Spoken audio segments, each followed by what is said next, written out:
Sound पसंद आया ना तुमको? चलो अब धंधे की बात करते हैं। माल कितना?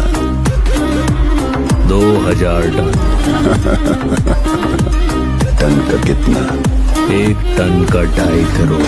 मजाक कर रहा है पुष्पा। पुष्पा धंधे में मजाक नहीं करता।